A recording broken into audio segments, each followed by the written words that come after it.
Good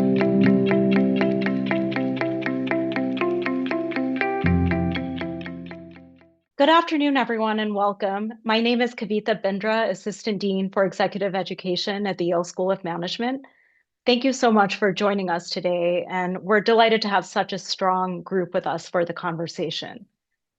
Before we begin, a few quick housekeeping notes. Today's session will run for about 30 minutes of remarks followed by Q&A. Please submit your questions using the Q&A function, and I'll curate and feed them to our speaker during the discussion. Today's conversation is closely connected to the Yale Global Executive Leadership Program, or YGELP, an immersive in-person executive program hosted at the Yale School of Management. YGELP is designed for senior leaders operating on a global stage who want to expand their impact within their organizations and across society. The program brings together accomplished executives for an unparalleled learning experience that combines world-class Yale research, intimate dialogue with leading CEOs, and sustained peer engagement over 8 months, including 3 on-campus modules. The result is not just skill building, but a meaningful expansion of perspective, judgment, and leadership capacity.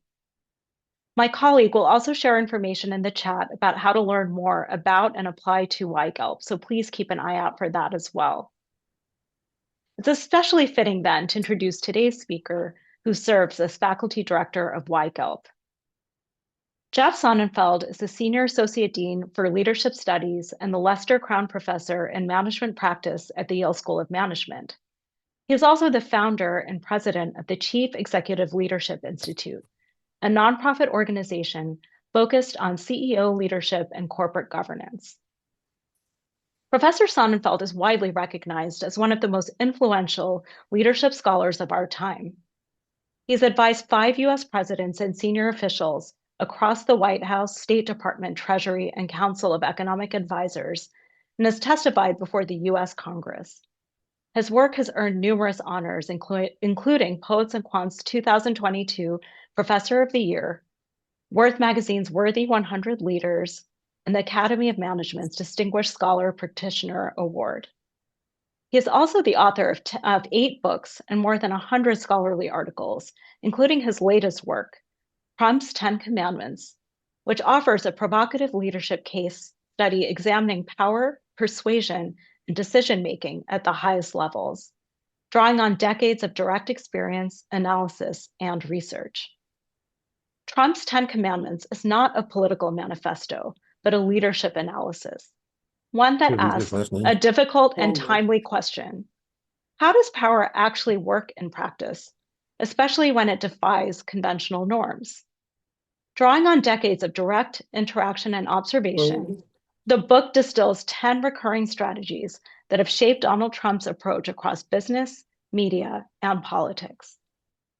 What makes this work distinctive is that it moves beyond ideology or personality to examine patterns of behavior, how authority is asserted, how loyalty is cultivated, how institutions are pressured, and how disruption is strategically deployed. Whether one admires or deeply disagrees with Trump, the book offers a rare case study in influence, persuasion, and control that has relevance far beyond a single individual. At its core, it challenges leaders to think more clearly about the ethical risks, organizational consequences, and enduring lessons of power exercised without restraint. And with that, please join me in welcoming Jeffrey Sonnenfeld. Thank you very much, Kavitha. I put my glasses on as you were going through that beautiful introduction just to see if we lost half of uh, our listeners, our viewers today hearing that. So I apologize to all of you. I think it was really nice of you to read that out. I think I must have forked some of that over your way, so I can't even blame you for it all. But thank you. I think by the time you got to the 3rd page, I started to slightly dislike myself a fair bit already. But thanks for that helpful background on explaining my interest. And I want to welcome all of you for joining on a midday event like this. But I want to thank the incredible patient production skills, the aesthetic quality, the technical quality, and the marketing skill of Allison Call and Lauren Summers and Becca Bird, Khadija Palmer, and all for putting this together. It would not have happened without them. If there's anything that you like, tell them. If there's anything you hate, tell us. And with that as some background, is the intention here is to not be uh, a political screed. I'm not trying to scold anybody, endorse anybody, surely not a Trump cheerleader, and I'm not here to be another a person echoing the wisdom of our former great colleague here at Yale, Tim Snyder, who I've been very close to on many fronts over the years, to talk about autocracy and demagoguery per se, but rather to understand how this leader, controversial, with a lot of issues about race, gender, democracy up for grabs to talk about, and a lot about a distinctive style that somehow has brought him through crisis after crisis. That when you, for those of you who are his fans, and there may be a few on this call, and for those of you who are his critics, and I'm sure there are many on this call, is Jared Kushner said at one of our CEO summits that before people celebrate or salute, he said, or criticize my father-in-law, you have to understand he's just different. He's different from all of you to a group of CEOs. He's unorthodox in his style. And sure enough, he is. Uh, and he said some things work and some things backfire. So that's how we're going to take a look at what does Trump think he's doing. Yeah, to give you a little bit of background on all this, I've been a leadership scholar for a long time. This has been doing this for about 40 years, and much of it up at behind enemy lines at the evil Harvard Business School, as you heard from Kavitha, and started up there, and then about a quarter century ago, migrated from there to here, the world's first school for incumbent CEOs. Before the World Economic Forum of Davos, Forbes, Fortune Business Week, or the New York Times or Wall Street Journal getting into this space, we launched it, and we've held uh, about 200 top CEO forums over these years, and we have spinouts we do for the nation's mayors as well as presidents of colleges and universities. We just had them in 2 weeks ago, and but most of them are specifically corporate CEO focused. But with that, I've been doing a lot of research on top leadership with the thought from the old Greek adage, how the fish can rot from the top, from the head, is the people atrophy in a high office. It has a devastating effect cascading down the firm on the livelihood, on people's well-being, on communities, on national competitiveness and things, and trying to understand how do CEOs get feedback, because many of them are a little self-satisfied. Some of them are very proud for good reason. Some of them could use some constructive feedback. What happens in high office? They get isolated. Couriers or bad tidings often get shot. So the CEOs don't often get the feedback the rest of us get to learn and improve. If you don't get feedback from the environment, you don't learn. Also, there some of them are so successful they intimidated people from giving them timely feedback, and some of them are not so reflective. Some people in my line of work, we put our feet up on the desk and we think big thoughts all day. The sun goes up, sun goes down, and we get our laundry done. Sometimes we feel we have something to show for the day. The people we bring into these leadership forums are so action oriented, they're not that reflective. So we give them that opportunity. I'm not beholden to any of them. We don't let them use PowerPoints, no scripts, no teleprompter, and everybody is put on the spot to talk, but it's a large forum. We don't have amphitheaters the way architects design them, which are really just sloped auditoriums, slightly banked, but we build into wherever we go, we build into a ballroom 3 foot, 2 foot, 1 foot tiered seating in a semicircle, the way the Greeks would have recognized an amphitheater.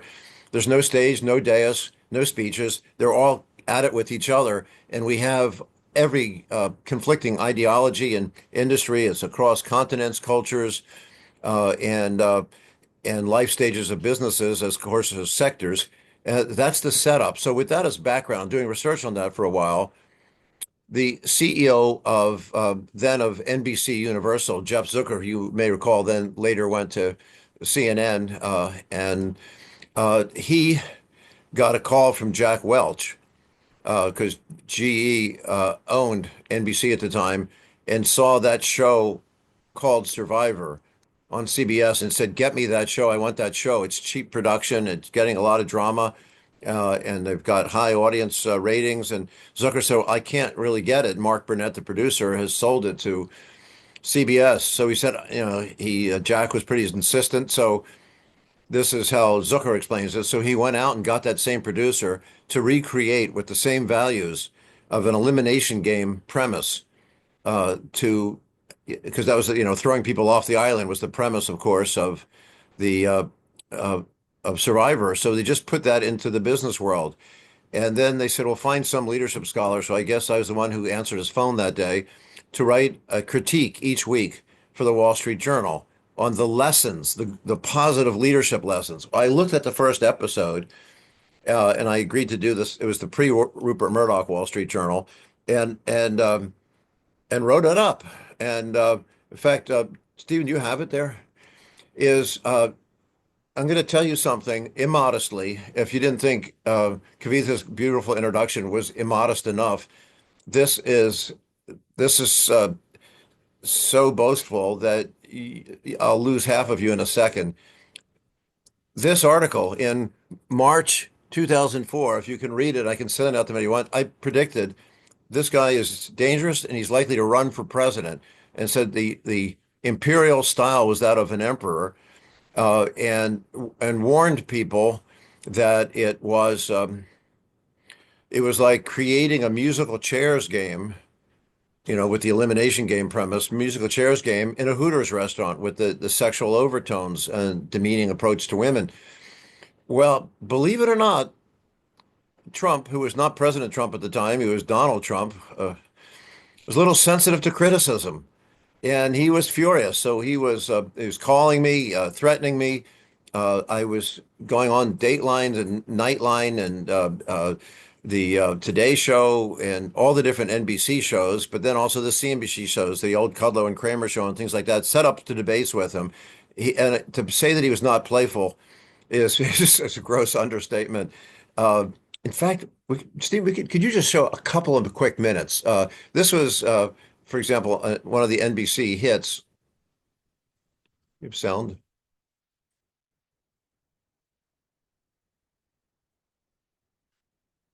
Didn't capture the sound. Is whether or not I was in Kuala Lumpur, where I was surprised they asked me to come and give a speech, or Sao Paulo, Brazil. I was surprised they asked me to come down and give a speech. They would bring Trump out by surprise from a different door, and then we would restage it. He didn't take well to it, and it didn't capture. You want to try it again here? I don't have permission to share that.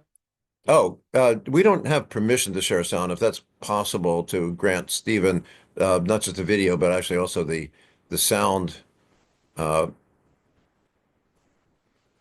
could you do it? No? Well, what happened there is Trump got increasingly threatening. Oh, they're working on it right now, and we'll show it to you in a minute. As soon as they said they're working on it, can't get the. So and start calling the office. So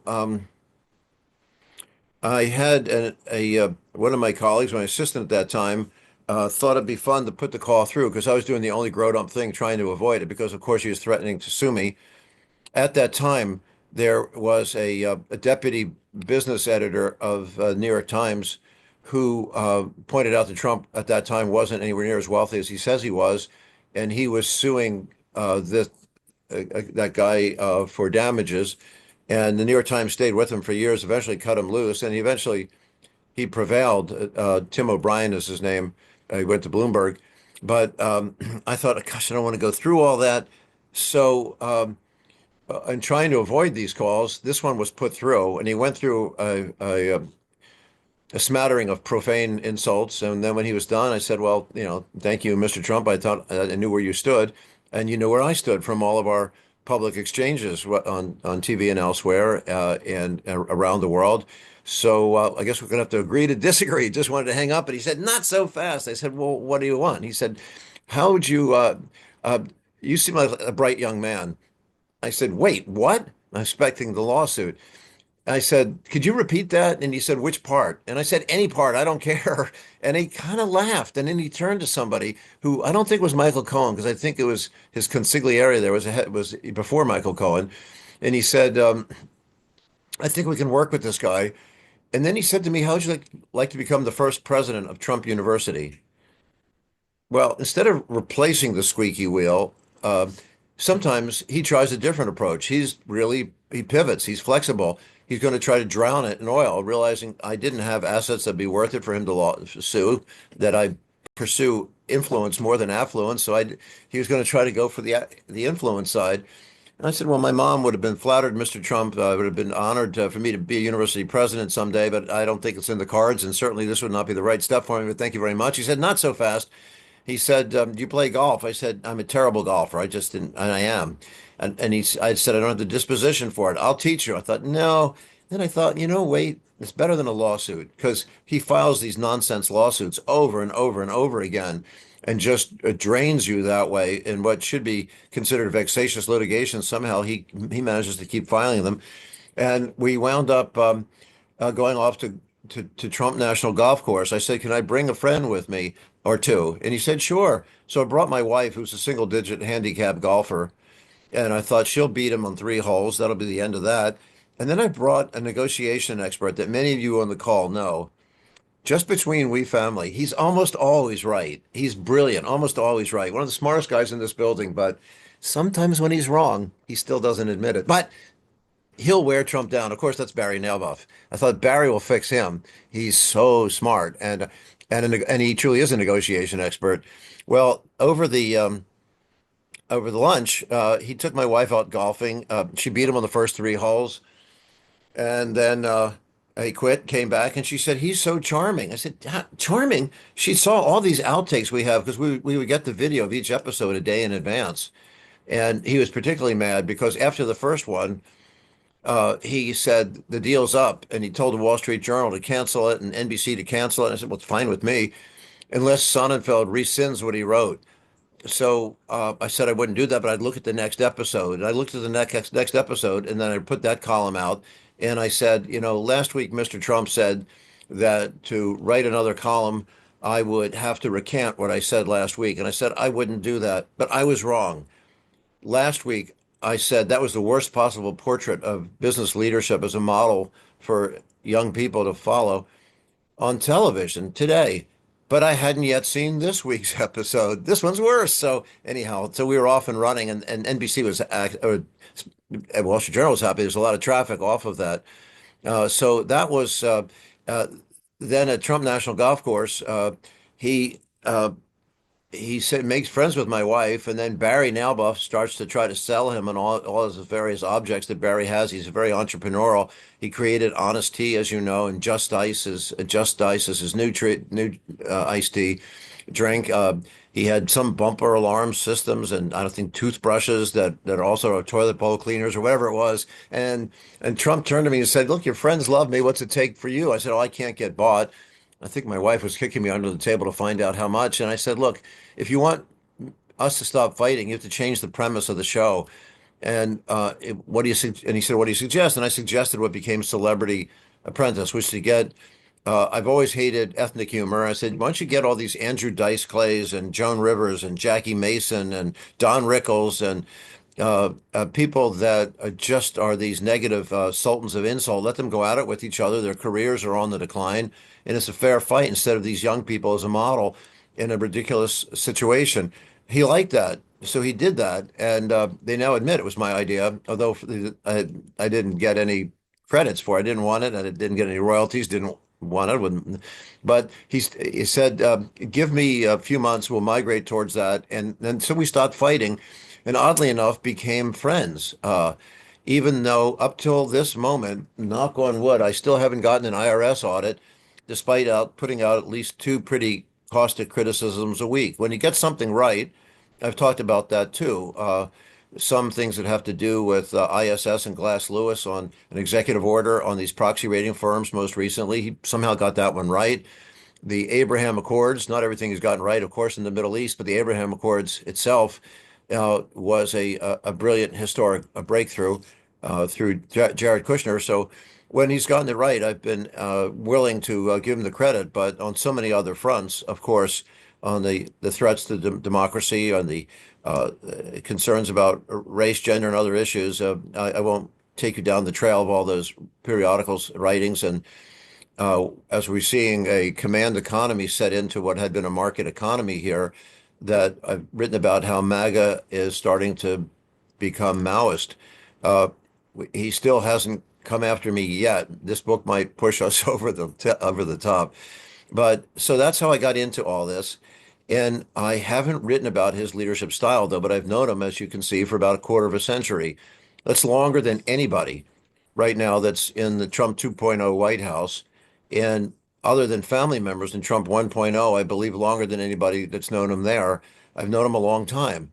And I was in the 2015, 2016 campaign, was in touch with him daily. He was checking in. And even though he knew that I was very partial to Hillary Clinton, I was giving him candid feedback of what was going on in his primary. So that's just a little bit of background how I got into it.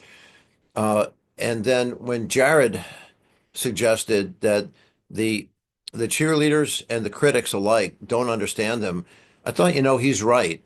Is that um, if you watch MS Now, formerly MSNBC, or read The Atlantic, you see people chortling that this reign is about to end any minute. Whether or not it's all these uh, 34 uh, criminal convictions, five massive indictments in different states, the four bankruptcies in an earlier era. If they used to refer to Ronald Reagan as the Teflon president, is the Trump's comebacks are remarkable. They have to be understood, and they're just emblematic of other things that he can pull off. As what are the things he does that makes him different as a leader? Not necessarily serving the national interest better. Maybe he thinks they are, but they definitely how he thinks they serve his interest. And those critics who think that Trump's time is coming to an end and are continually disappointed by the reality, it's because they don't know how to anticipate him. I'll just brought the entirety of the Republican Party didn't understand what he was doing to them. The EU, the Business Roundtable, the former NAFTA that became USMCA, uh, uh, these allies didn't understand how they were being manipulated. And even this past weekend, going into the racial taunts, as we saw uh, uh, the Trump posting that was so racially charged, it wasn't as some would say, is that a a subtle dog whistle? No, that was a screaming a racial taunt at the top of his lungs. People presume that that was an emotional outburst late at night by presuming he did it, as he claims it was some staffer who happened to be on his Truth Social at the exact same minute late at night that he was. But whatever, is these are not emotional outbursts. They're often delivered in a way that people think they are. They're actually deliberate choices. Stephen, can you put up the book?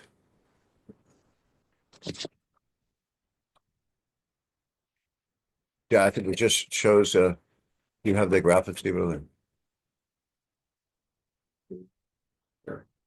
Is This book is based on working with about 200 people that an awful lot of people in the current Trump administration, the past Trump administration, Trump family members, people who worked in the business world with Trump. Although at one of our CEO summits when we brought him in, uh, most of the larger CEOs said this was back in 2005, 2006. They said if he walks in the door, we're walking out. And many of those CEOs who are still in power now walked out. Trump was mad. They never saw him as some of you would feel, part of their club. Others would feel as part of their operating style, that they didn't like his flamboyance. They didn't like what they thought was crude. They didn't like the fact that they thought he was a mid-sized regional real estate tycoon with international reach. Can we go through chapter by chapter of the book? Is is there are 10 the 10 chapters in the book speak to the 10 commandments, and we use the term Ten Commandments. Some if you're wondering, we've been presenting this everywhere from Chabad to Sacred Heart University here, where I'm a trustee, and several Baptist universities, and we have a great imam on Time's list of 100 most influential people. So we kind of don't see this as sacrilegious or blasphemous. In fact, there are some 50 books that use the Ten Commandments as sort of as a tool for explaining a framework. In this case, Trump, we don't know how spiritual he is, and we saw what happened at the prayer breakfast on Friday. Is Trump does focus on uh, worship himself, and what are these qualities that the hub and spoke system is where even the last 2 months, people are surprised if you could keep that this hub and spoke system. He centralizes all the power in his hands. He has all these ad hoc and interim appointments. Nobody's seen this in government before. Sometimes, if there is a an ethical disgrace, or somebody has a health crisis, or they're going to run for office, and they step out, a presidential appointment is open. Trump manages to cut around as much as he can the Senate confirmation powers and create an awful lot of people who are beholden to him, like a filial piety. So he is in the center. He's making the decisions, and he is directly, telling Pam Bondi at Justice Department or whomever, Pete Hegseth, to call in all the generals and admirals from around the world and read him a riot act. Is that he gives out these imperial commands, which we've never seen anything like this before, except for the Federal Reserve, which we know because of their statutory and historic independence has been a great frustration to him. He sees that, and the Supreme Court has a majority opinion right now that somewhat believes in what had been a rogue theory of justice of the unified executive. That's a very strong executive, but nonetheless, he does it through these interim roles, and it backfires on him, as we've seen with two U.S. attorneys that the court has decided are not uh, legitimately put in position. They haven't been cleared, and they don't have the credentials either, but they haven't been cleared, and they don't have the power to act. Their interim roles have expired. So there are times where it backfires on him. The next commandment, but it is a hub and spoke model. By the way, on that last one, some folks have talked about the founder of Airbnb got a lot of attention this time last year by talking about founder mode. Well, there are some pros and cons to founder mode. People thought it does unleash the entrepreneurial zeal of a forceful, brilliant leader, but sometimes that forceful, brilliant leader can be capricious and brutal, and that's the other side of founder mode, is that where the checks and balances.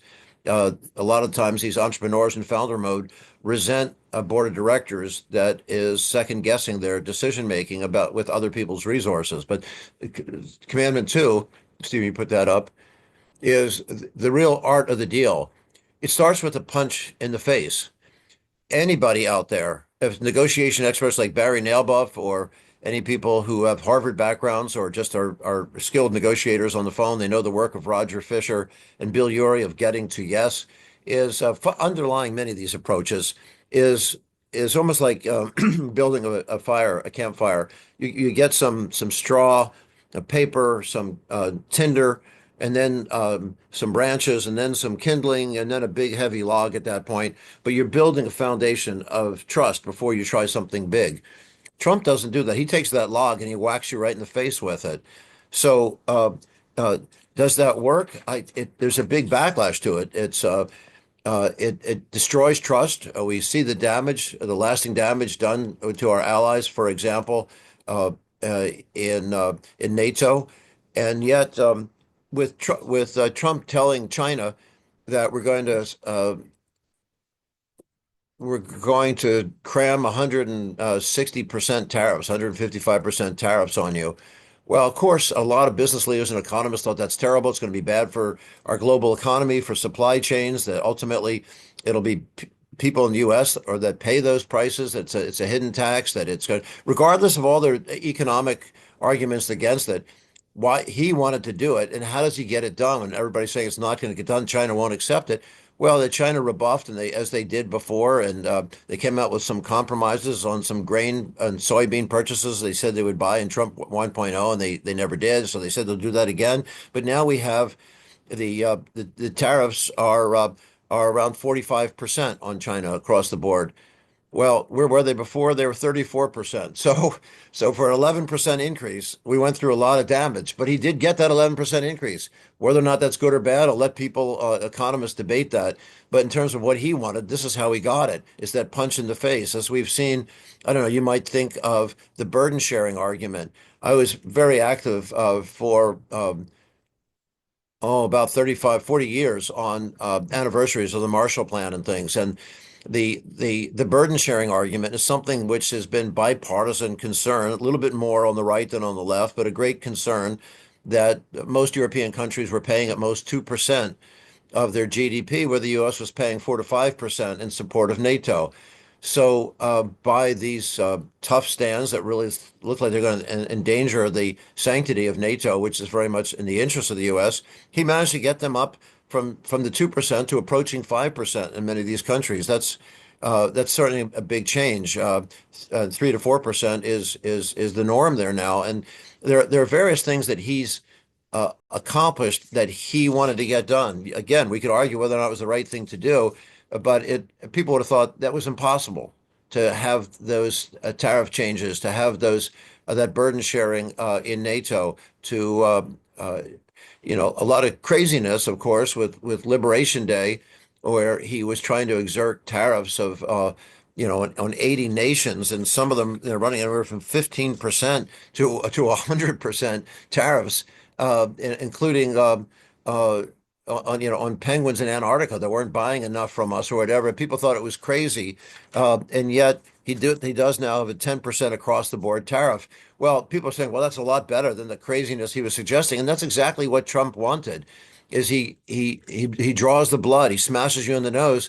So we now have across the board tariffs of 10%. Again, a lot of people will draw on the smooth Hawley heritage or talk about all the reasons why that's a bad thing. But still, it's what he wanted to do. The people said he wouldn't get done. He got it done. It was zero, close to that across the board. Commandment three, we put that up, Stephen, is divide and conquer. And in hindsight, you think, yeah, I knew that, but we all should have known this in advance. How could the entirety of the Republican Party, how could just about every major CEO be ridiculed this way, be broken down? Whether or not, and I don't want to upset anybody around Yale as I name names, but I'm going to name names. Jamie Dimon, the most feared and revered of financiers, Brian Moynihan, who will be on Squawk Box tomorrow, if you want to see how he talks about this at Bank of America, the CEOs of Delta, CEOs of Coca-Cola, uh, these uh, these Intel is or uh, what's more iconic than Harley Davidson? Their very logo, their mascot is the bald eagle, is because of reciprocal trade barriers from the EU in response to Trump tariffs. They wouldn't, they couldn't sell bikes. Harleys, where 100% of them were made, not just in North America, made in the United States. They couldn't sell them into the EU. So Harley Davidson CEO, was very much of a centrist CEO. His riders lean sort of MAGA, his workers lean a little anti-MAGA. He's just trying to navigate his company down the center of the road. Is He had to close a plant in in Kansas City and open one up in Thailand to get product into Europe. Trump was took it personally and told people not to buy Harleys. Harleys are only 3% of the global market, but they're our only major motorcycle manufacturer. The competition, again, is all, Korean, Japanese, or German. And that's where he drove the business. It wasn't a pro-America. He was just offended Harley Davidson. And this CEO's, the company's stock plummeted at at Harley-Davidson, the CEO, Matt Levatich, got fired. That's a cautionary tale. How he does this divide and conquer. You're wondering where's the business roundtable? That's what I'd like to know. They're cowardly. We could talk about responses. We saw what happened with the law firms when three or four major law firms, Perkins Coie and Wilmer Hale and a few others were attacked, Covington Burling, and is one firm thought, well, let's rally around them. And that was, of course, Paul Weiss. And then Trump made a target of Paul Weiss, and nobody came to defend Paul Weiss in that industry. Now, some 700 law firms or several hundred of them are standing together, but it took a while for them to move. What we did, seeing that this was happening as Trump issued these edicts against universities, the very weekend where our great President Maury McGinnis was being inaugurated, we thought, let's just see if we couldn't get retired college presidents together to form an alliance. And they did. And I don't mean to drag you into this in too much detail, but those retired college and university presidents, despite these pledges of institutional neutrality that some trustees have been invoking, is we got ultimately built it up with 700 current college university presidents to say stop attacking freedom of expression or admissions practices or faculty staffing or curriculum review or the research funding. And those edicts stopped. That 2 weeks after that, in the middle of April, they stopped from the White House. Now, there's still some legacy litigation coming out of it afterwards, but still, that's how do you deal with this? I'll talk if there are questions later, Kavitha. Maybe I'll touch what we did after the 2020 elections to mobilize CEOs. But there's every constituency out there needs to understand they're being divided and conquered that way. Trump, every bully knows the way they get taken down is through collective action. And the fourth one, the fourth commandment, I'm probably going on too long on each of these, aren't I? Just put up the fourth one. Um, how Trump makes his money. It's the art of the deal. He sets up these. That's for those of you old enough to remember Mr. Haney of Green Acres or Joe Isuzu, which I think I'm the only one who remembers Joe Isuzu. But I told Trump at one point when he accepted the fact I wasn't going to become the president of Trump University. He hired a guy named Mike Sexton to do it, and he wanted me to counsel Mike Sexton. So I, with one professor from here and another professor from Harvard, went to talk with them what they're doing at Trump University. We were kind of horrified. It seemed like a scam. In particular, for example, this has not only been documented, it's been litigated since, but I pointed it out first. I said to Trump, I said, do you realize that they are selling a photo of you as for $15,000 of registration fee, they're going to have a handshake with you. That handshake is a cardboard cutout of you. It's not you're actually shaking each student's hand. And he laughed at it. I don't think he knew about it in advance, but he wasn't that troubled that this is what they were doing. So it's just that he sets up these deals where he's not going to lose. Everything's for sale. And it's the heads I win, tails you lose. Next one, five. Trump behind closed doors. Okay, now anybody who doesn't hate me already on this call and isn't a Trump supporter is going to hate me now for sure. And that is behind closed doors. He can be very charming. And you almost think he's playing a role and he'll just keep pushing whatever he can. Uh, but he doesn't really care that much about a particular policy. He goes with whatever works. And backstage, he's quite congenial. You've heard a lot about Brad Karp of Paul Weiss. And he was in the Oval Office for 3 hours when they were being shaken down, in part being driven by a rival law firm, Sullivan and Cromwell. Turns out to have been his adversary in it seemed to me to be like a predatory way, uh, trying to shake down Paul Weiss for defending the other law firms or trying to that were being attacked. They spent hours there, and it was congenial conversation about golf and some bawdy jokes that Brad tells me he had nothing to do with, but had to listen to. Is that I brought some people from here. I don't know if I should name the names. Jacob Hacker, a little left of center political scientist. Please don't repeat the name. Barry Nelson. When they meet him, they were charmed by him. Is he His humor tends not to be self-deprecating too much. Of course, he takes you to the edge of it, and there's often a mean-spiritedness, but sometimes you take a look at just 10 days ago, Senator Elizabeth Warren was giggling over kind of excitement on the news, talking about how President Trump called her to talk about how they could work together on a cap on on interest rates. And they had some common purpose in going after the major banks for the moment. And that was not an expected sort of thing. You saw what happened with Manami, with as somebody who is an open Democrat socialist, you would think would be the opposite of Trump. Well, Trump is not a hard right conservative economist. It's not a laissez-faire economist. And uh, but what he does like uh, is populism. What he told me behind closed doors is that in the Trump Tower, and here I brought in people from China. He was attacking them one day. The next day, he was best of buddies with them. The CEOs of Sinochem, Sinopac, the largest petrochemical companies, ICBC, and Bank of China, some of the largest banks in the world. I'd take them in there, and he would receive them like best of friends and run around the building with them and everything. He told Jacob Hacker and me that he was planning to go to the left of Bernie Sanders. Yes, you heard it here first. He wanted to tap populist anger.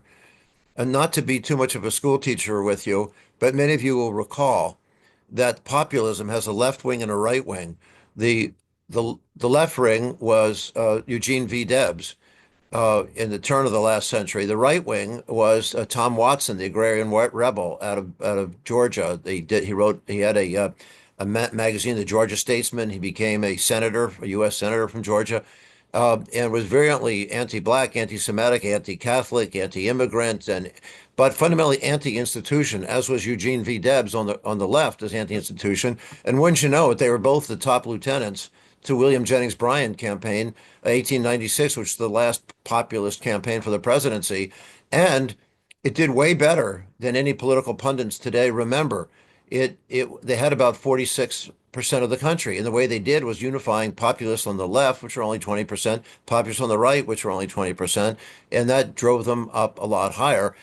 So that's what Trump wanted to tap into. However, Steve Bannon told him instead of going to the left, go to the right.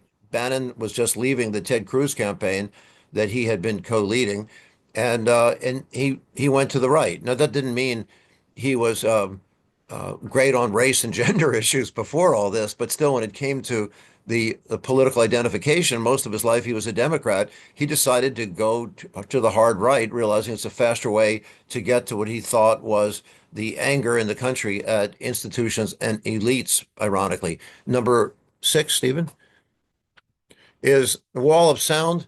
We just saw that. And this is why, however upsetting, everybody on this call understandably sees the racial taunts. That was not an emotional outburst on Friday night. That was for this a device that he uses. And by the way, using race as a strategic divide is not new to demagoguery, whether or not it's Father Coughlin or Huey Long or throughout history, not just U.S. history. We have seen ethnic warfare sparked by demagogues throughout history. But for Trump, that's just one of the many tools he has in his toolkit. It's a he'll the whole threats to Greenland. Where'd that come from all of a sudden? Was Greenland? Why did it rise to the surface that suddenly we have this near mobilization of the military as we're hearing they're getting ready, and the threats on economic blockades or sky high tariffs on on certain EU countries, especially Denmark and things. If we didn't get Greenland, what was the imperative? Or the week before that on Venezuela, what was the justification for that? He said it was to for drug trafficking interdiction, and then it came out that just 1 month to the day earlier, he had pardoned the former Honduran president Hernandez with far greater and proven targeting the U.S. on drug trafficking, who'd already been tried, convicted, and sentenced to 45 years. Trump pardoned him. So there went the drug interdiction excuse. And apparently, a lot of those drugs apparently were not destined for the U.S. anyway. We have a bigger drug problem from Mexico and China coming in here on fentanyl. So he said, well, it's the restoration of democracy. Well, you see, he's left the same regime in place after Maduro has been removed. That one didn't work. So he said, well, it's China and Russia ships around Venezuela. Well, everybody can see there that's not happening. So then he said it was at the behest of the oil industry. He said that 2 weeks ago on a Saturday morning. So I, again, just between us, contacted the leaders. I put out a Fortune article and sent it around and sent it to the leaders of the oil industry. I said, I didn't name you by name, but you know this is directed towards you. He's suggesting that you want to conjure up, President Trump, the ugly American imagery of those companies like Dole and Chiquita and Gulf and Western and W.R. Grace and Sullivan Cromwell that were implicated in these sparking insurrections in Latin America to create this banana republic imagery. Is that what you want? And they, to a person, said no. Some of it's out of ethics and international law. Some of it is out of enlightened self-interest. We don't want that heavy, sour crude from Venezuela. It's um, it's good for asphalt and lubricants. You can't refine it, most of it, into gasoline for cars. And in fact, we're getting it more cheaply and more reliably from Canada, and we don't have to deal with the anachronistic extraction equipment that they have there. Uh, so I said, well, you better get that message out. And sure enough, the oil industry showed incredible backbone when Trump then pulled them in because he was embarrassed. And even his Secretary of State, Marco Rubio, the very next day, and the Secretary of Energy, Chris Wright, a day after that, admitted the oil industry had not been told in advance and had not asked for this, even though that's what Trump said 6 times in his press conference. The oil industry asked for it. It was at their behest. They said it wasn't. All 90 of them sat around there in oil services industry saying, no, as the CEO of Exxon said, it's uninvestable. So Trump said, well, talked about vindictiveness and retribution towards Exxon the way he did for, Harley Davidson or Bank of America or whatever else. But the oil industry is not going to go into Venezuela right now, and they don't have. And plus, the oil, as you know, prices are almost half of what they were a year prior. As the WTI price of crude, what is it right now, Stephen? Is it even 60? But it's been in the 50s, and it was in the high 80s just before that. So he creates, but he uses these different excuses, these different distractions, the dangling, the glittering object, or as Phil Spector, for those of you from the '60s will remember, a pretty horrific person, but he had but great musical producer. The wall of sound is everybody's playing the same. It's a sort of distracting reverberations. Is that with Trump though? It's anybody else would try to substitute bad news with good news. Who in their right mind on Black History Week, Black History Month, would come out with a such a an over the top racial taunt as to do that to the Obama image, and yet Trump sees his way of substituting bad with bad because you just can't address the last one. So Venezuela, it all blurs together. Where are we? And nobody. I'll give anybody on this call $1,000 if anybody hears anybody talk about Doge today on any of the media. It's all forgotten. Go to the next one, Stephen. You got me all worked up here, people. Number seven is winners and losers. He runs like losers like the plague. People, Jeff Sessions. Anybody remember him? That was his first attorney general. Sarah Palin. If she decides she can't do anything for him, I can't see how Sarah Palin is any worse than Kristi Noem. They seem like very similar types, but there's Kristi Noem had his constituency that Sarah Palin did, and so he picks his losers that way, winners that way, and drops them without any sense of loyalty. Rudy Giuliani, whatever. And number eight um, is there's a term that was coined here at Yale. It was very controversial, and sadly, I think only Peter Salovey and I mourn its exit. But I'd still like to see it recreated. Is the world's leading school of mass communications coming out after the Second World War and looking at the triumph of the Third Reich is understanding what Goebbels did. We had scientists here, especially a guy named Carl Hovland. They cut across law, political science, psychology, history, and understood something that one of the terms that they had coined was called the sleeper effect. Here's what was controversial about it. And Chris Ardress, who was the person who was a great psychologist from here, who was a student of Carl Hovland, thought it was ethically wrong, um, and left and went to Harvard, in fact. But because basically what Hovland said is you tell a sophisticated audience both sides of the story and plant some major flaws in one side so that a sophisticated audience think, well, I heard both sides, and they don't realize they're being driven to most likely to one side, even though it looked like they had both sides, and to an unsophisticated audience that doesn't have the time or the patience to get into all the details or the interest, is to tell them only one side, and both just keep pounding and pounding and pounding, and eventually the memory curves on the research here shows that you lose the source, but the message lingers, and that's what Trump does. How could 25 of this or 28% of this country believe that Haitian immigrants are eating their neighbors' pets when the Republican governor, the Republican mayor, kept saying that that's not true. The police chief, this is not true, and yet that they keeps pounding a message like that about the 2020 elections that with 64 court cases, but he keeps pounding that message. And it takes on some constituency, goes with it. Go for the next one, number nine. Number nine is the Sultan of Insult. Uh, you know, I didn't understand this at first, but I did write about it. I conducted, when he was announced that he was running for office, I put a lot of these things out in a Fortune magazine series that were the first written interviews with him in 2015.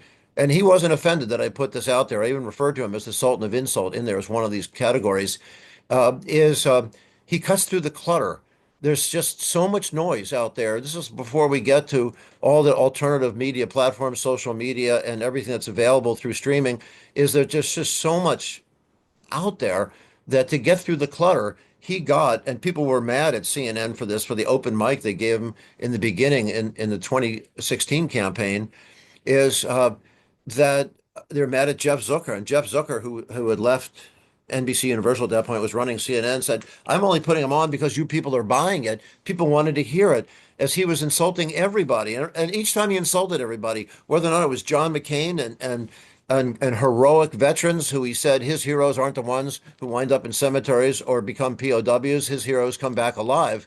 Wow, who else would get away with that? Or attacking the Pope as he did, or Latinos, and he launches his campaign that way. Everybody said, "Well, that's the end of him," or the Planet Hollywood outtakes. That's the end of him.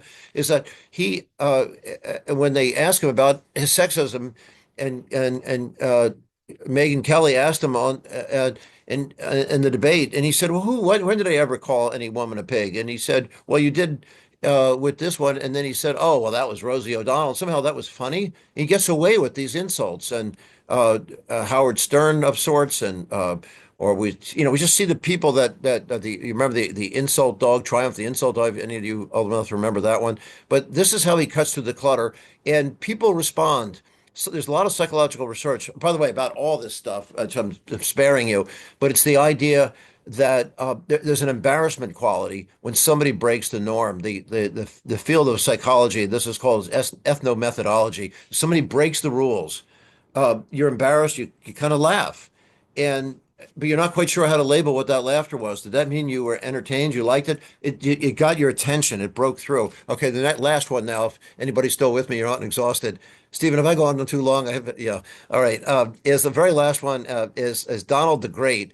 And of course, psychiatrists and psychologists galore love to talk about the narcissism, regardless of what kind of a diagnostic category you put around this, or any of you who want to quote back the wisdom of Shelley, the great poet, on Ozymandias and a statue that was actually supposed to be of Ramses, the pharaoh, with the sand all around it, covering up just about his whole head. And the plaque behind it was, look at my visage and quiver in fear. And in fact, the sands of time have really made mockery of that imperial assessment and self-assessment. Maybe a better example is uh, Alexander the Third of Macedonia.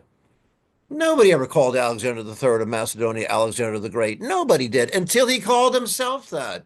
And he and his mother created this false lineage to Odysseus and Achilles, and they start to believe it after a while. And if there was a Mount Rushmore, certainly Alexander the Great would have been trying to put his face on it, and Alexander the Great would have changed the name of the Kennedy Center and create these triumphant arches and everything else. So those are the 10 qualities. Kavitha, are you still there? I hope.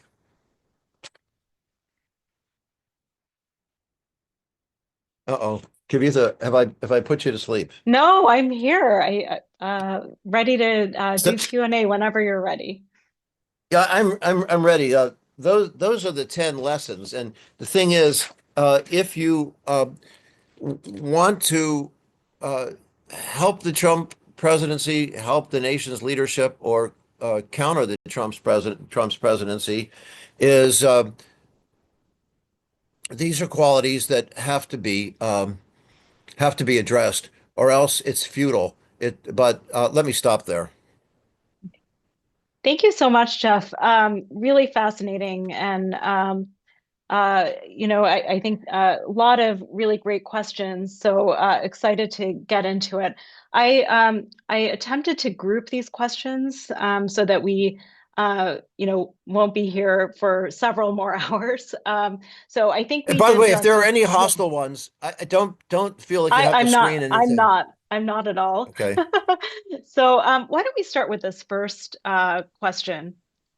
Do you believe Trump's disruptive leadership behaviors are consciously chosen strategies, or are they largely conditioned responses shaped by personality, upbringing, and past success?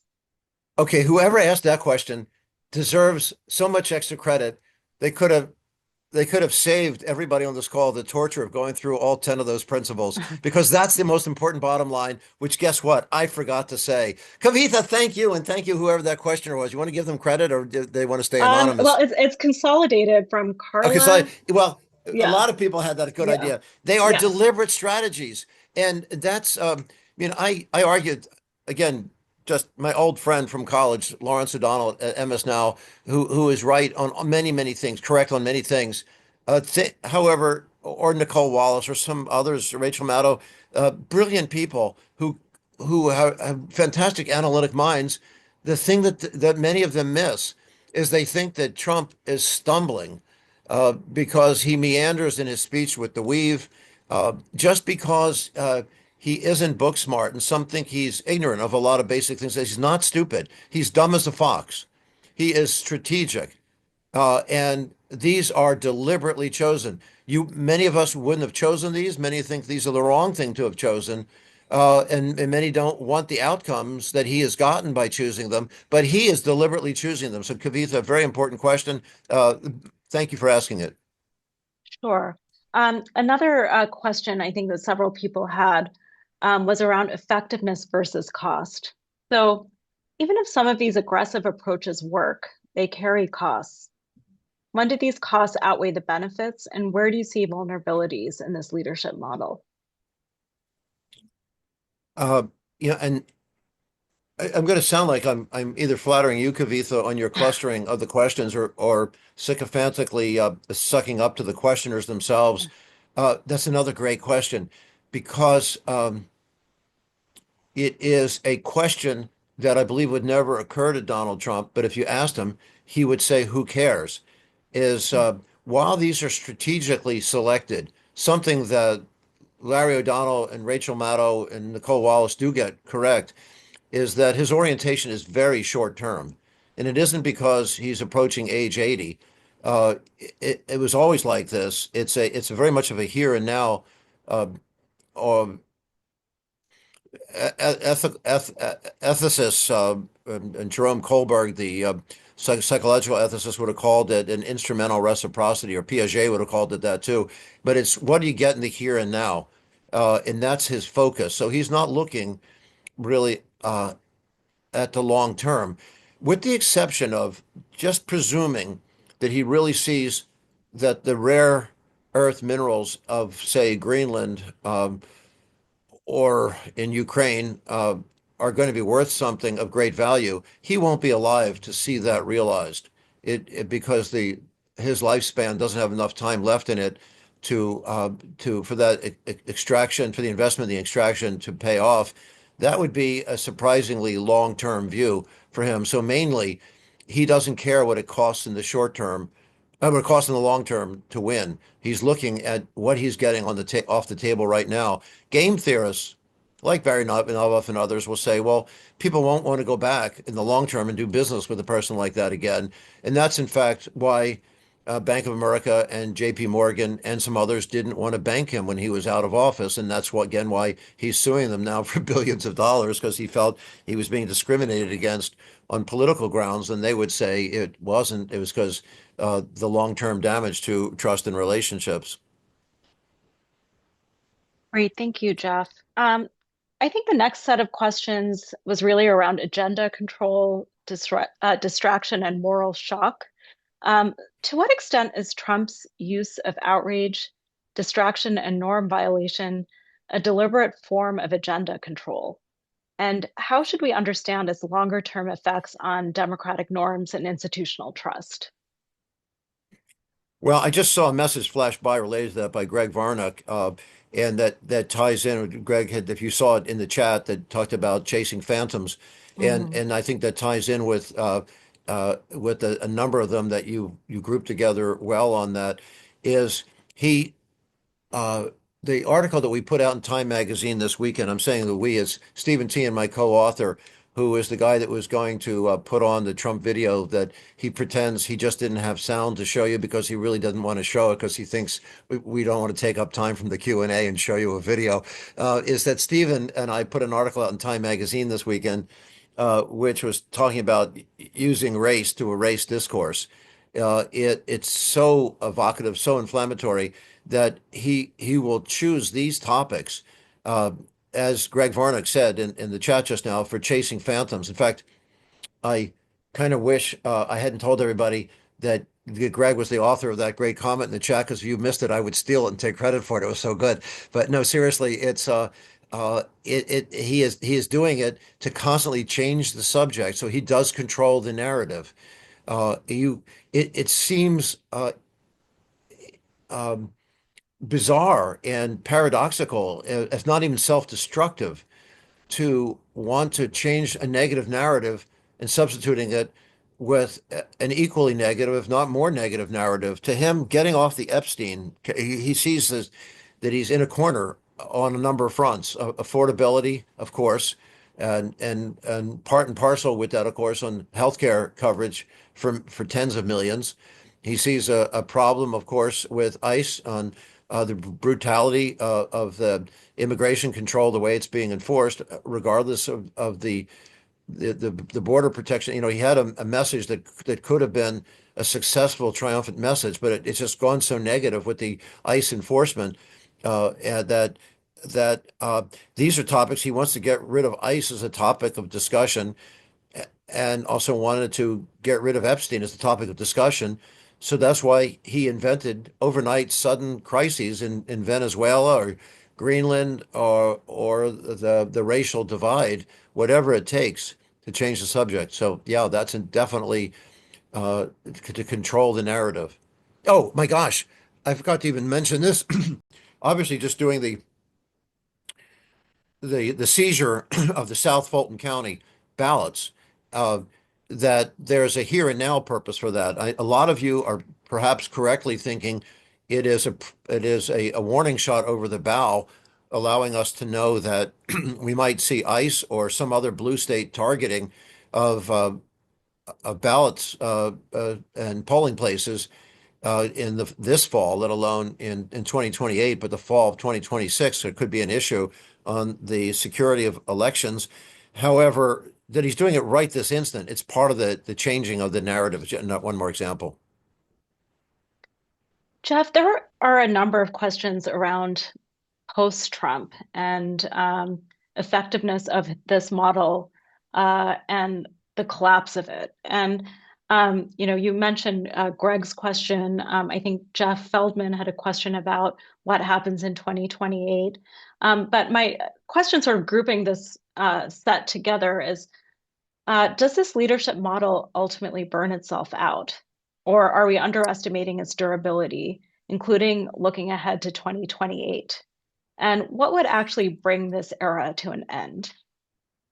If we had the infamous but charming Michael Cohen on with us right now, his former attorney, who he then put in not only in prison twice, but put him into solitary confinement twice, or if we had Bill Barr, his former attorney general,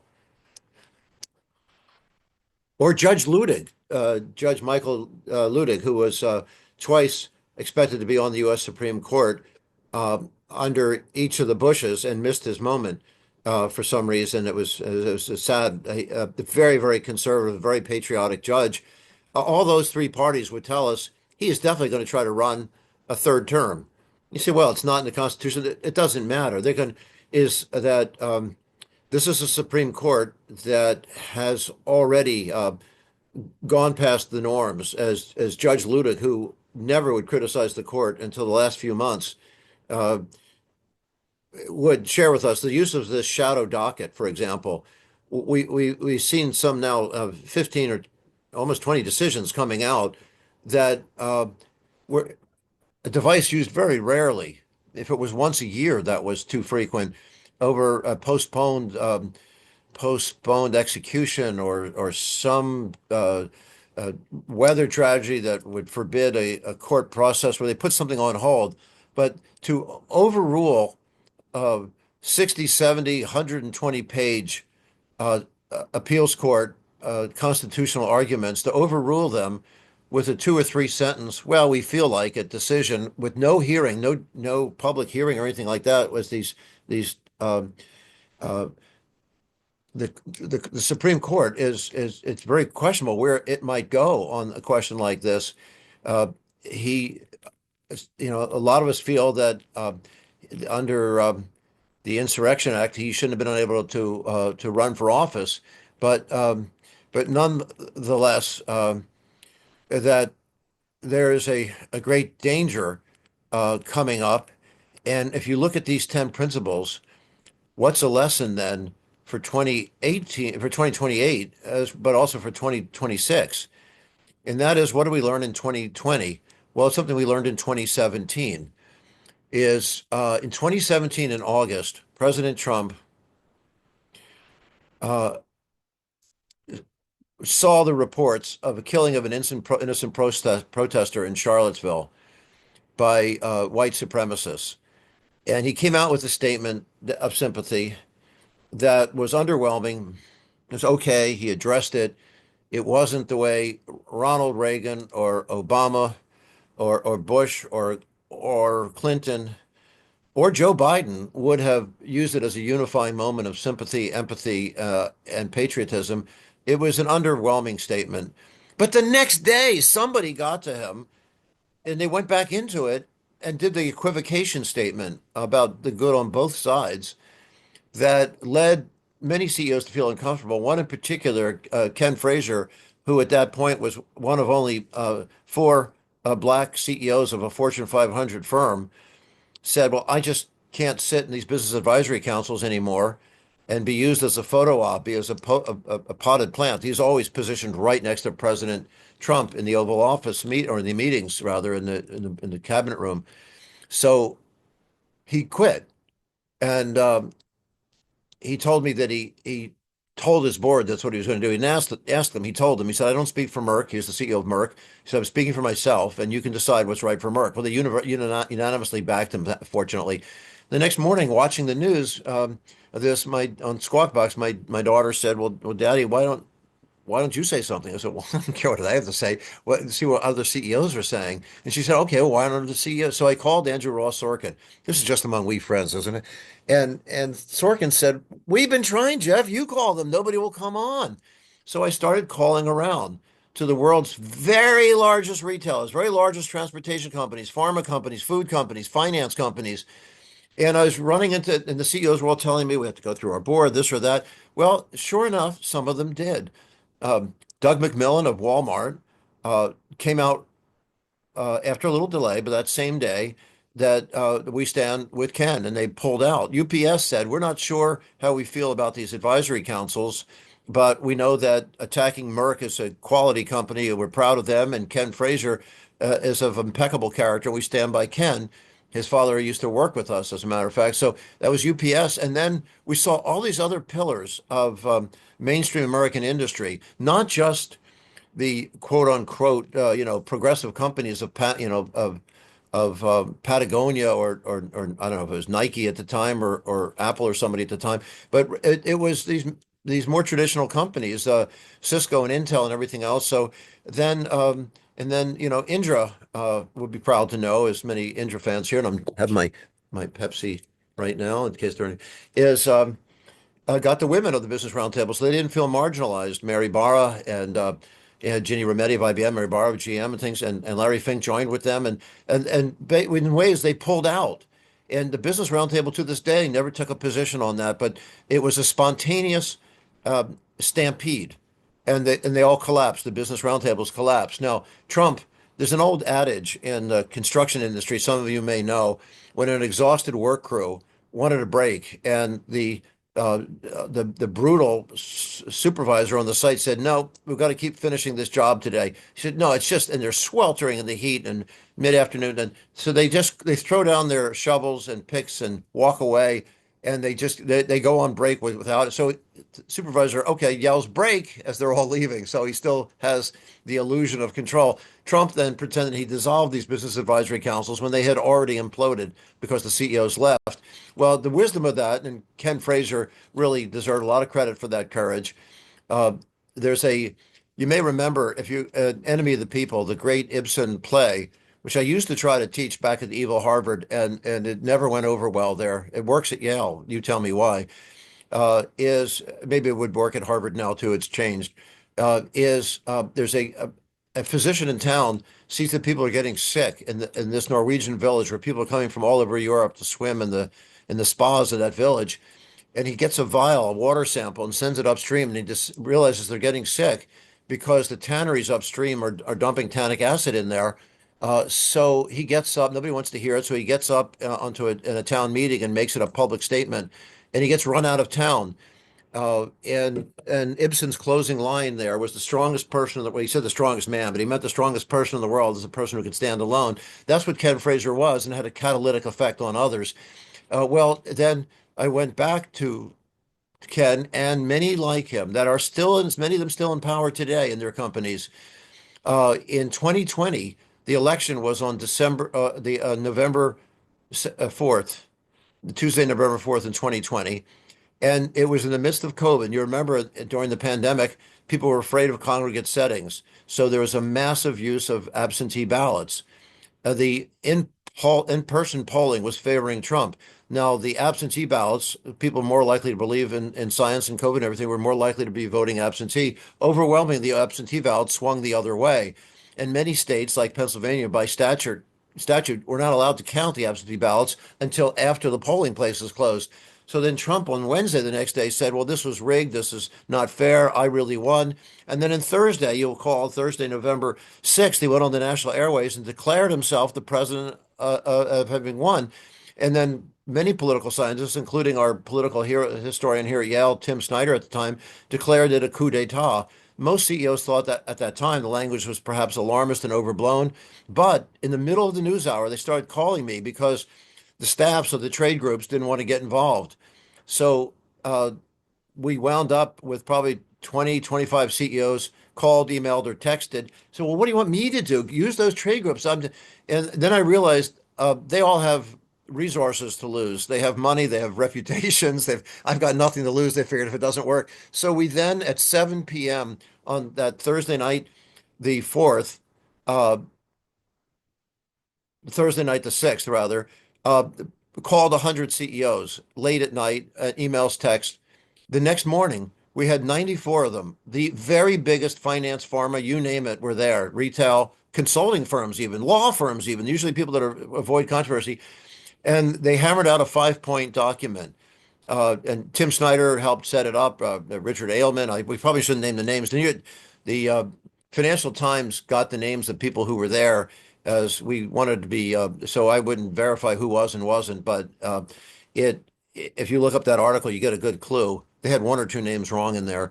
And then that 5-point statement said, This is the largest election in American history. It was fair and honest, and we're glad that we had a lot to do with that because CEOs gave paid time off for the first time in American history, people to get out, in part because of the pandemic. Second, we congratulate the winners.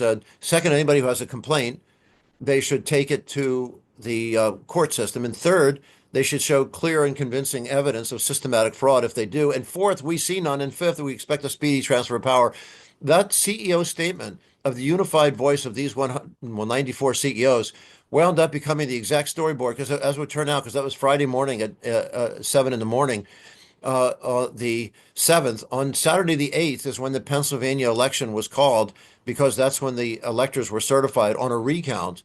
And after another court decision, because there was a little extension of voting hours, and the Supreme Court had given them, and they had that reaffirmed. So with that, uh, then Biden and Harris had clearly won. This message went out. It was before Pelosi and Schumer could even congratulate the winners. Xi Jinping, Bush 43, Bibi Netanyahu, they all used that statement. And then the Business Roundtable, National Association of Manufacturers, and the U.S. Chamber of Commerce all used that statement verbatim. And we're very proud of that. And so, your school had something to do with that, but that was helping to catalyze the CEOs then. So that collective action can make a big difference. We wound up meeting four more times over voting rights issues and things. I was afraid it was pushing them too far, but each time it was their idea. And similarly, in the withdrawal of 1,200 firms from Russia and the Ukraine invasion, that was again the business community catalyzed to do the right thing, and that's hopefully in 2018 or 18 is low time, 2026 or 2028 if needed. That will happen again. Jeff, we have a number of questions around the theme of power behind the throne. So I'll just read the question I put together. To what extent is Trump the central decision maker versus a figurehead for others? And some of the names thrown out there were Stephen Miller, Jared Kushner. Uh, there was a comment about grift versus control. Um, and how should we understand leadership when power is diffused in this way? There are people in there that we wish we would hear from. There are people that, regardless of where you are on the political spectrum, you would admire the wisdom and insight. There shouldn't name the names, but there are two physicians um, in the GOP that are in the U.S. Senate that were not in favor of my classmate, my Harvard College classmate, I'm sorry to say, Bobby Kennedy, RFK Jr., because they believe in science. And the 12th hour, they wound up flipping their vote. And I believe, don't take this as fact, but it's true. But don't take it as fact. Just say that it's my conjecture that their families felt the threat of MAGA uh, mobs, and they flipped their vote, abandoning even Mitch McConnell, who was leading the fight against this confirmation hearing at the 12th hour. I myself, and not to be heroic, there are people who have suffered way more. You look at Alexander Vindman or, Jack Smith, the special prosecutor, or, Michael Cohen being put, well, whatever, I don't want to make myself seem overly noble, but just to tell you how threatened you can feel that we've had to install 12 security cameras at Yale's insistence around my house because of the threats, and had my TIA retirement hacked three times, and the belief was it was done maliciously. I've had vandalism outside the house, and that's just me as a school teacher. So you can imagine if you're a public official, how much of a lightning rod you are, and how dangerous it is when you see the Charlie Kirk murder, or you see those two Minnesota legislators, or the judge's son in New Jersey, or there's another judge in South Carolina whose house was torched, and it goes on and on how tough it is in the public sphere these days to be caught up in controversy. So you do have people in the Trump administration that you think you wish would take stronger stands, but there are some very good people in there. For example, the hostage negotiator, Adam Bowler, is very good. Uh, yeah, and I had him here in class, and I was afraid what my students going to do to him at Yale. He was physically here in person just 2 weeks ago, and I was praying secretly, not that I'm a coward, but that we wouldn't make him be the lightning rod for everything else that's happening in the Trump administration. Let's talk about how did the hostage negotiations work? And the students, and 100 people in the class, I didn't censor them. They all used the judgment. Maybe some of you won't respect them or me for this, but I wanted to have, and I didn't coach them, but and afterwards they were still nice to him too. He's a really good guy. There's uh, Jameson Greer, who is the trade negotiator, is a very reasonable, sensible guy. Now, there's a flamboyant counterpart that he has, Peter Navarro, who I'm sorry to tell you I introduced to Trump. Jared Kushner says he did. I predated that. Jared Kushner knows him because I shouldn't be bragging about this. I'm sorry about it, but there are some hotheads in there that are dangerous. Is that Peter Navarro is sort of the Stephen Miller of trade, uh, but Jameson Greer's not. He's very good. And Scott Bessent, our own alum from Yale, doesn't get all of them right, and he picks and chooses his battles. But he's fundamentally a very smart and sensible guy. I wished he'd have answered a few things differently about Jay Powell last week. He didn't, but the Federal Reserve Chairman. But there's some really, and there were more of them in Trump 1.0, but still. That will they be enough of them to put the brakes on? I mean, Howard Lutnick is just as I was logging into the school, I foolishly did a CNN interview, which I'm sure I'm going to regret because I was logging into this call. I wasn't paying attention and actually said what I think about Howard Lutnick's apparent uh, uh, immersion in the Epstein scandal, and that uh, this would have been a shameful exposure that in any other administration people would have left over this. You may remember that it was just about a little over 2 dozen years ago, not even. It was about 2024, I think, when Trent Lott from Mississippi stepped down as the Senate GOP majority leader, having made a joke that that if only Strom Thurmond had won in 1944 in the election, that was seen as so shameful and racially charged that he had to leave his position. Well, I mean, that wouldn't even be noticed today. It's amazing. But yeah, so I, I do wish, Kavitha, that we'd see some more collective courage in people that we have trust in the administration and in Congress. And we're starting to see, Tom Tillis and others when they're on their way out, we see this courage. But Rob Portman as he was leaving, Jeff Flake as he was leaving, Bob Corker as he was leaving. But how about people there like to hold a position, and even if it's a conservative position, to just be patriotic and honest and not supporting these emoluments violations and everything else. So we have a few more categories of questions, but I know we're close to time. So if you're able to stay on for a bit, we can get through some of them. But if not, I'll end with one of the groups here. And I think, as Lauren noted, we'll be sending all of the information to you. So if there are questions we didn't get to today, they can be addressed. But if you have time, we can try and get through a few more of these. So if we have time, I'll go ahead. So another category of questions we have are around foreign leaders' leverage and endurance. So the question is, in relationships with Putin and other foreign leaders, who's actually leveraging whom? And how should allies like the EU prepare to endure or contain Trump-style leadership? There's a very popular populist or pod podcaster, Tom Hartigan, who's convinced that Trump is the Manchurian candidate.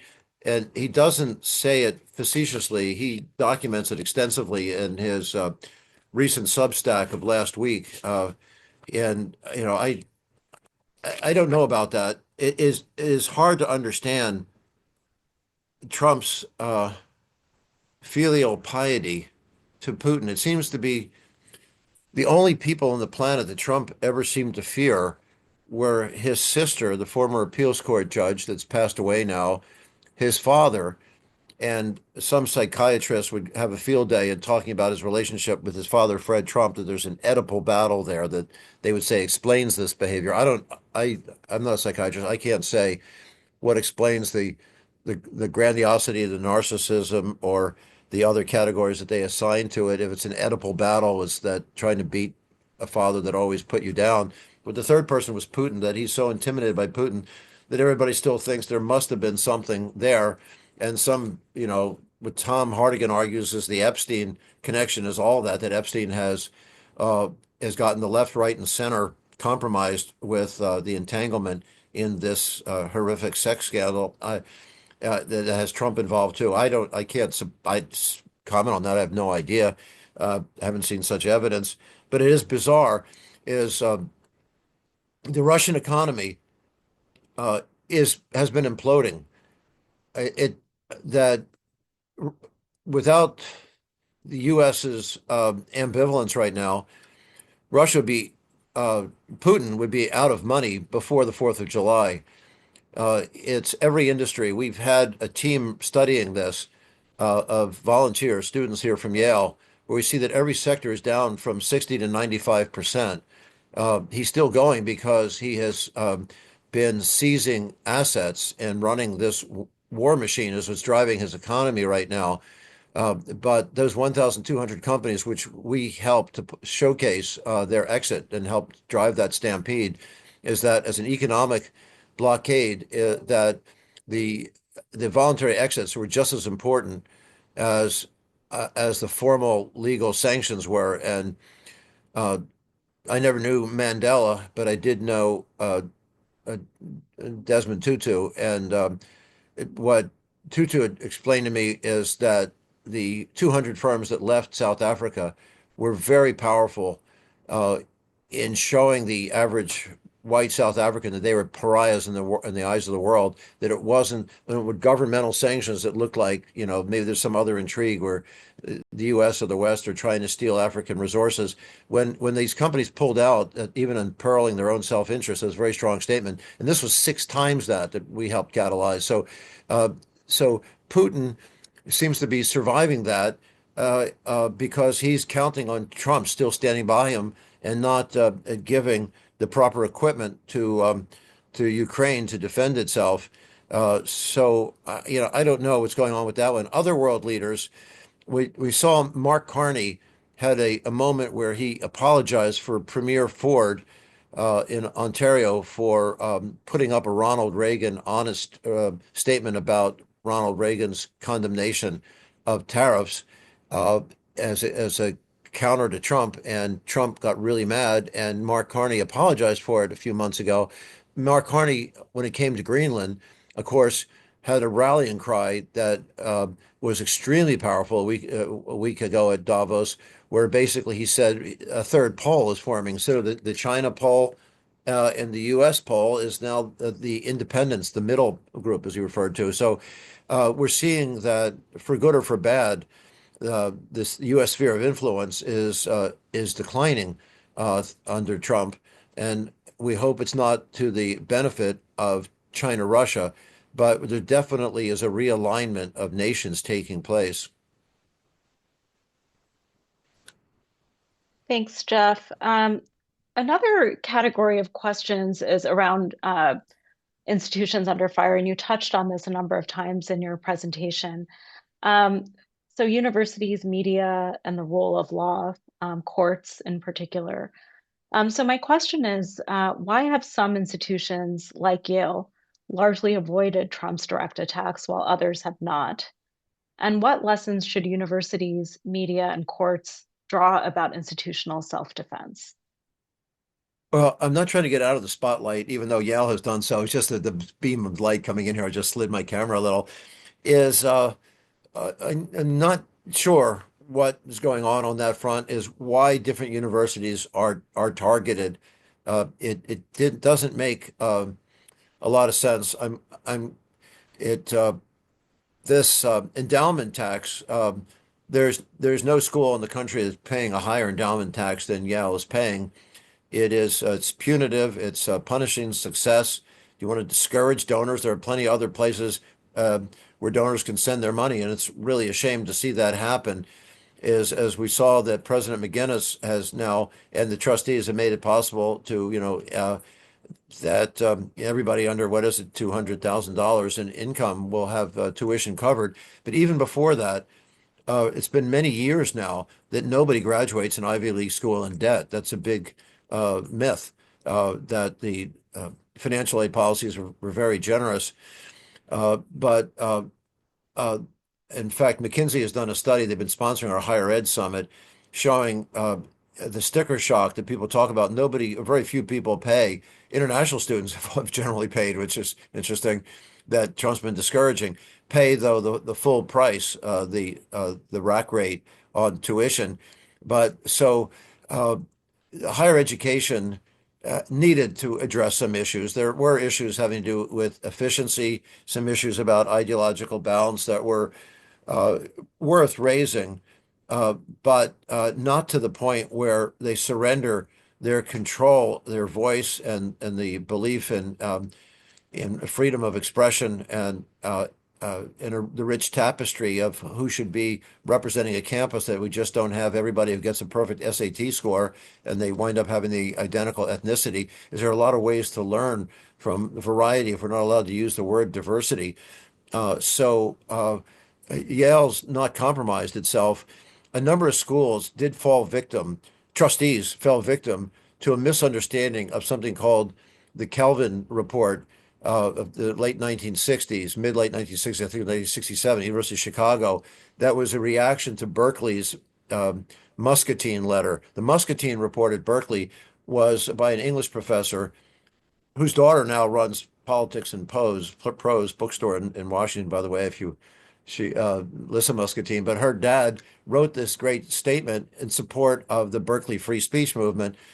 And it was, challenging the war in Vietnam, and it was challenging on racial justice, challenging environmental issues. And Chicago said, we don't want to get involved in all that. Well, but in reality, Chicago, uh, while they still worship those principles in practice, they've spoken out as they should have on George Floyd and all kinds of issues. It's just it became a sudden flashpoint because of Mideast controversy. But Chicago or the Chancellor of Vanderbilt and others who have talked about this notion of institutional neutrality because of the oh so complicated uh, array of constituents that a university has. Well, every institutional leader has a rich array of constituents. Every corporation, a church, I mean, is a trade association, and that's what a leader's supposed to do. And if at least like Ken Fraser said, I'm not speaking for Merck, I'm speaking for myself. That's what Peter Salovey always said, is that the trustees speak for Yale. I'm speaking for Peter Salovey. If I don't want to have a chilling effect on others, but here's what I think. And I think Maury McGinnis and the trustees right now have a very good policy, is to pick and choose your issues. As what Michael Dell said, oh wait, now that I've named a name, is that they're tracking 100 issues at any one time. It happens to be that Dell has spoken out very boldly on voting rights and women's reproductive health rights and things like that. They said what matters to Dell, we survey and we enlist the views of our workforce and our board, and come up with what seem to be to our constituents the most important issues. It's like a week ago when we had these horrible storms here in the Northeast. We had terrible accidents everywhere because of the snowstorms, but we also have four different terrible viral strands coming through with respiratory diseases, and there are unhappy parts of town that have gunshots and other things happen. Is that in the ER here at Yale New Haven Hospital, they could just shut down and say, "Oh, this slippery slope. If we help this person, how do we help that person?" They practice triage. What's the most important, most urgent thing at that hospital at that moment? And that's the way companies and others should address these things, and universities similarly. What matters? And in fact, that's what the Kelvin report says. I think it's paragraph 3. When it hits to the heart of the values of your university, you should speak out. So there you are. Great. Thank you, Jeff. You touched on this in Commandment 10, but there were a lot of questions around understanding legacy. So, how should we understand Trump's obsession with naming monuments and permanence, Is this about legacy, fear of irrelevance, or something more transactional? Uh, I do have another book on that we touch on in the Trump book a little, The Hero's Farewell, but it's actually I was borrowing material from somebody else, uh, and that is uh, a great book called The Denial of Death, unfortunately by Ernest Becker, of tragic irony. It won a Pulitzer Prize and became quite famous just after he died. So it looked like he lost in that title battle for the denial of death. He didn't succeed at denying it, but the book did very well. Is that the belief in there, and Otto Rank believed this too, the great Freudian psychologist who was a very close disciple of Freud's, said all this about pleasure principle and sex and all that, libido is very interesting. But turn on science, fundamentally the urge to create, and some leaders have such elevated need that it is a death wish of sorts. It's a fear of death, a fear of mortality, and they want this physical, tangible signs of a lasting legacy. And as several people noted in the chat, when I wandered into off text here to refer to Shelley's Ozymandias, that's a reminder about the hopelessness of such a vanity. That it is absurd that but it's a way of somehow being remembered through history. So is that Trump was always obsessed with how often he was quoted in the media, how much he appeared everywhere, and putting his name on everything. It's off the charts. We've never seen anything like it. And as comical as it is, it's tragic to see world leaders play to that, or CEOs play to that, or clergy play to that, or legislators play to it, because it's an unresolvable thirst. You're not going to quench that thirst. He just wants more and more and more of it. So it's giving an alcoholic, which Trump is not, more alcohol to drink. It's so he's just getting drunk on that grandiosity. And as we know, that appeasement never works in history. It needs to be countered and not catered to.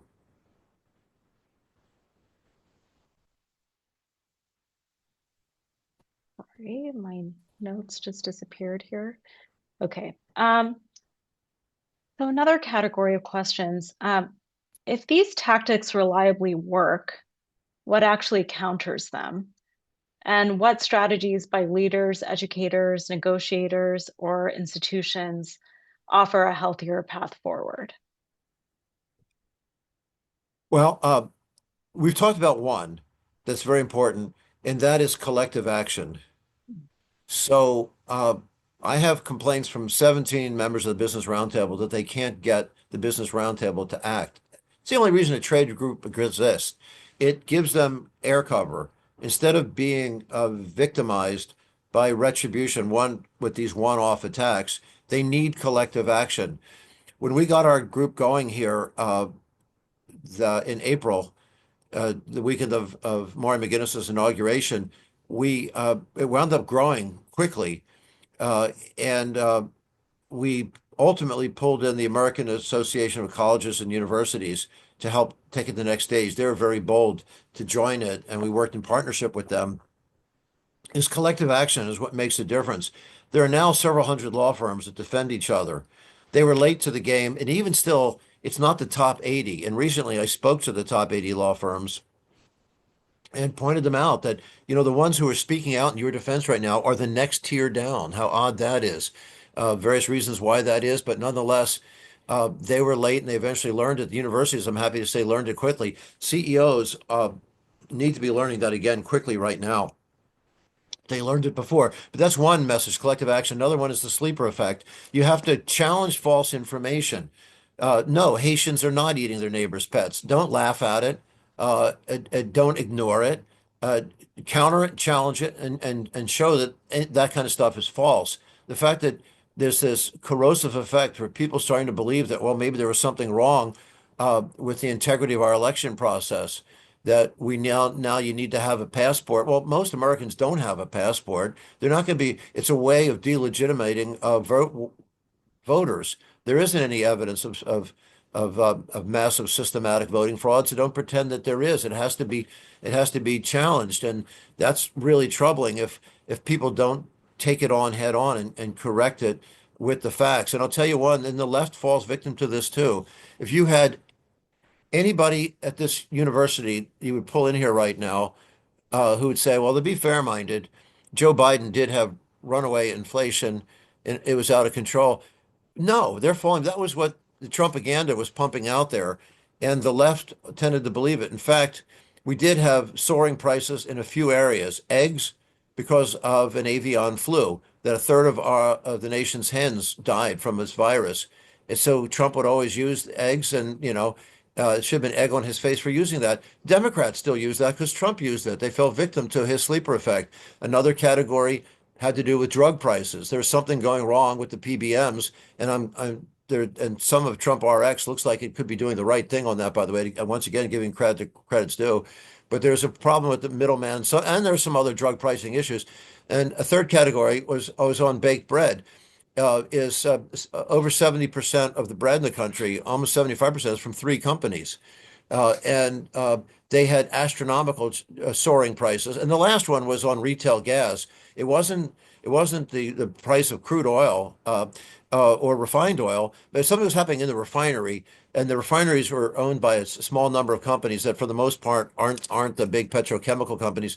So anyhow, there were three areas, and our antitrust officials weren't targeting that, but we wound up taking the Kool-Aid. We took the left took Trump's message and they think Biden Harris had run away out of it. They had problems because of supply chain issues that had to do with the ripple effect of COVID. It was a historic shutdown in the entire economy. And as things were opening back up, you remember we used to have 30, 40 ships deep in line waiting days in the port of Los Angeles. Well, that's gone now. And people said, oh, we don't have enough trucks to deliver all stuff. Nobody talks about that anymore. We had a huge supply chain issue. That's a unique problem. But because we wound up taking the wrong definition of it. So challenge the sleeper effect, challenge divide and conquer. Those are two examples, but every one of these 10 has an important message. But I'll be all by myself if I talk through the remedies on the other eight. So, Jeff, your knowledge of various subjects always impresses me. And I know you're not a formally trained historian, but there have been a number of questions around historical analogs to this period that we're in. A few people have referenced the rise of the Third Reich. Um, Someone referenced Roy Cohn as an influence on Trump. Just curious if you wanted to, perhaps talk about some of the historical precedents to this time that we're in. Yeah, Roy Cohn as a historic figure, you can't help but be struck by the physical likeness of Stephen Miller and Roy Cohn. If you had them side by side, you'd say separated at birth or grandfather and grandson or whatever. I don't know, but is a lot of these lessons. If you wonder how did Trump learn them, because he somehow instinctively or osmotically learned these things without studying political theory and studying mass communications research. Somehow he's figured these things out. Some of it's from his life experience, and some of it were the tips from Roy Cohn. So that's an intelligent question. As an aside, by the way, as a one of the intelligent that flashed by is somebody saying without COVID stimulants, of course, the economy would have crashed, and that's absolutely right. And that's it's a whole nother discussion, which I know you don't have time for as a diversion, is what kind of oh my gosh, have I kept everybody on 20 minutes longer than you're supposed to? We still have more than half the folks on, so we decided to Oh keep my gosh, going, if this is that's okay with fantastic. you. Well, are you kidding? It's okay with me. All I have is a faculty meeting. This is the best excuse ever and it's going to be, a faculty promotion hearing, and it's one where I'm told they want to hear from me, so I'm really happy to stay on this call as long as possible. Great. Oh, did you tell our 3:30 people we can't meet with them? No, thanks. We're supposed to meet with the publisher. Honestly, I swear, publisher at 3:30, just about. Uh, here's what the publisher, the first print run is not big enough. So unless you buy your books now, Oh, that you exciting. you won't get them the first week. And that's what we want to tell is to raise the print run. They're saying, no, no, no, it looks really good to be out of stock. I say, why is it good to be out of stock? I say, "Well, it'll be out of stock for a week or two. So anyhow, we shouldn't tell you, but if you're interested in the book, buy it now to be sure you're on the list to get it in the first 2 weeks of April. Otherwise, you'll have a wait. Great. Well, you had said not to keep difficult questions from you. So I'm going to ask this one, which couldn't really be categorized. I think this was in reference to your presentation about Trump University. So the question is from Francisco. Francisco, why would you not have disclosed those practices when learning of these about Trump University? Not to him, but to some consumer protection organization. I think I did better than that. I, uh, other than screaming it out loud on every appearance, on Squawk Box, uh, on all the different CNBC shows and on the MSNBC shows I was on, and on the CNN shows I was on. I had mentioned that. And used it as examples of what was really dangerous going on here, and many other kinds of examples. So I never, as you can see, I'm not discreet. I don't hold stuff back, especially if I think it's in the national interest. I will say there are some TV producers that sometimes didn't want to hear it, and sometimes this got into some pretty wild slapdowns, either with Joe Kernan on CNBC or with other guests like Mr. Ramaswamy when he was on. But he's a Yale alum, so and we're friends, but still, it got pretty nasty. But yeah, I never held any of this information back. Anything that I've said today, I'm happy you're interested in it, and I'm happy it sounds fresh. But these are uh, uh, these are issues that I've just put together into a comprehensive framework. But I've been making these points for a while. I have. I've also written about them in the Wall Street Journal and Fortune magazine. I have trouble getting it in the Wall Street Journal now, but believe it or not, I used to be able to get it in the Wall Street Journal. And in the New York Times, I've run a series of articles explaining this, why CEOs, the major leaders of the U.S. business community, since the founding of the Republican Party, have leaned towards supporting the Republican candidates, and that came to a complete halt in 2016, and only two did in 2020, and none did again in 2024 until the horrific near shooting in Butler County, when Elon Musk then parachuted in to Trump's support. But the CEOs, what we see about tech bros now and the oligarchs is something different than where we were in the campaigns. But that's a diversion. I'm sorry. So, Jeff, I think we have one final question or group of questions around the role of the business community moving forward. And the questions range from, you know, what is the business community doing now to rein in Trump? What can they continue to do in the next few years? There's a question around the decline of the dollar as a world reserve currency. Wouldn't that cause businesses to pull back from Trump? And then finally, a comment from SOM alum Rob Greenlee. Please make yourself available to catalyze the business community again in the years to come, 2026 and 28. Well, thanks. I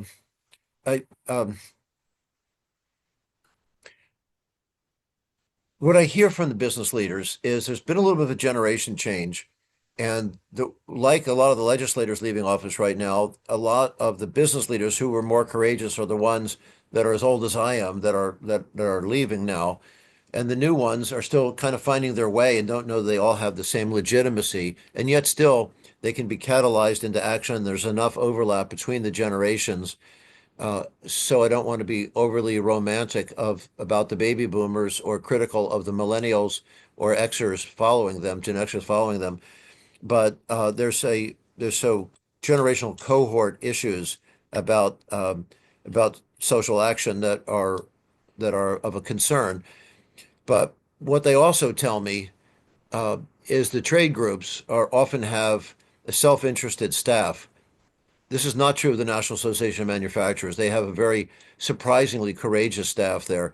The National Association of Manufacturers did speak out with a fulsome voice in challenging quite openly the Liberation Day tariff issues.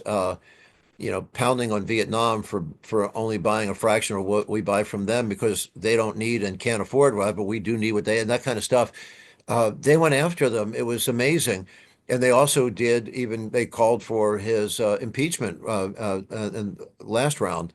Uh, and the Business Roundtable was created as a reaction to the Business Roundtable's conservatism in an earlier era and some 52 years ago. And what's amazing now is the Business Roundtable, which was led by people like George Weyerhaeuser, or I mean, my first book was called Corporate can't retire off this one. Corporate Views of the Public Interest.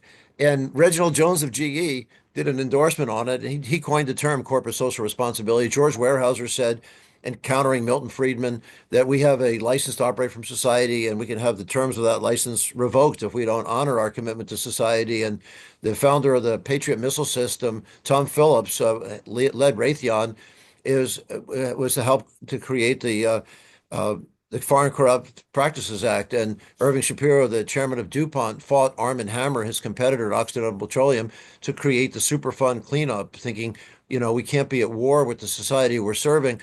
That was an incredibly inspired group of the Business Roundtable founders then. They've lost their way right now, in part because the staff doesn't want the controversy. I think they could be lazy, candidly, or they don't want the controversy, or they're worried that they don't want to lose their next job, perhaps as a lobbyist somewhere else on K Street.